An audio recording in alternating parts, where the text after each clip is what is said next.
Pada suatu hari, pada tanggal 22 Oktober tahun 2020, pukul 9 pagi di Puskesmas Sungai Buluh dikunjungi oleh seorang ibu yang beralamat di Desa Sukasari. Ibu tersebut membawa anaknya yang bernama Andi, berusia 5 tahun dan berobat dengan gejala demam tinggi mendadak sejak 2 hari yang lalu. Setelah dilakukan pemeriksaan oleh dokter puskesmas di Poliklinik Puskesmas, suhunya mencapai 38,5 derajat Celcius dan ditemukan ruam dan bintik merah di tubuhnya. Selain itu, uji tornik menunjukkan hasil positif.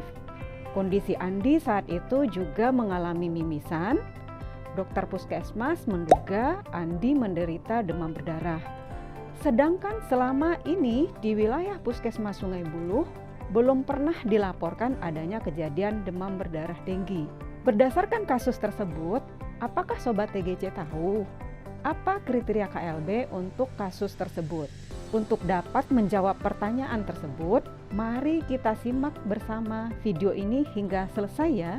Halo Sobat TGC, berjumpa dengan saya Emita Ajis pada video pembahasan mengenai kriteria kejadian luar biasa atau KLB dan wabah. Pada topik pembahasan pertama, kita akan membahas mengenai kriteria KLB dan wabah. Kriteria tersebut meliputi yang pertama, timbulnya suatu penyakit menular tertentu yang sebelumnya tidak pernah ada atau tidak dikenal pada suatu daerah. Yang kedua, kejadian kesakitan meningkat secara terus-menerus selama 3 kurun waktu dalam hitungan jam, hari, atau minggu berturut-turut jenis penyakitnya.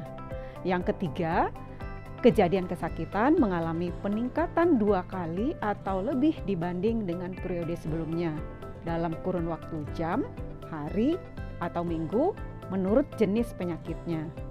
Sedangkan untuk kriteria yang keempat adalah jumlah penderita baru dalam periode waktu 1 bulan menunjukkan kenaikan 2 kali atau lebih dibandingkan dengan angka rata-rata jumlah per bulan dalam tahun sebelumnya.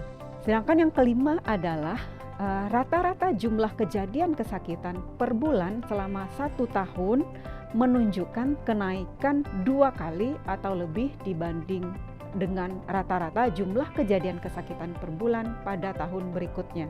Untuk kriteria yang keenam, angka kematian kasus suatu penyakit atau case fatality rate dalam satu kurun waktu tertentu menunjukkan kenaikan 50% atau lebih dibandingkan dengan angka kematian kasus suatu penyakit pada periode sebelumnya dalam kurun waktu yang sama. Untuk kriteria yang ketujuh, angka proporsi penyakit atau proportional rate penderita baru pada satu periode menunjukkan kenaikan 2 kali atau lebih dibanding satu periode sebelumnya dalam kurun waktu yang sama. Sedangkan untuk kriteria yang kedelapan adalah terdapat 2 atau lebih yang menderita sakit dengan gejala yang sama atau hampir sama setelah mengkonsumsi pangan atau berdasarkan analisis epidemiologi makanan tersebut terbukti sebagai sumber keracunan. Selanjutnya, untuk menetapkan suatu daerah dalam keadaan wabah, penetapan tersebut dilakukan apabila situasi KLB mengalami perkembangan atau peningkatan dan memiliki potensi yang menimbulkan malapetaka. Tentunya dengan pertimbangan sebagai berikut. Yang pertama, secara epidemiologis, data penyakit menunjukkan peningkatan angka kesakitan atau angka kematian. Dan yang kedua, terganggunya keadaan masyarakat berdasarkan aspek sosial budaya, ekonomi, dan pertimbangan keamanan. Berikutnya adalah jenis-jenis penyakit menular yang dapat menimbulkan wabah seperti kolera, pes, demam berdarah denggi, campak, polio, difteri, pertusis, rabies, malaria, avian influenza H5N1, antrak, leptospirosis, hepatitis, influenza A baru H1N1, meningitis, yellow fever, dan chikungunya. Itu dia pembahasan kita mengenai kriteria kejadian luar biasa dan wabah.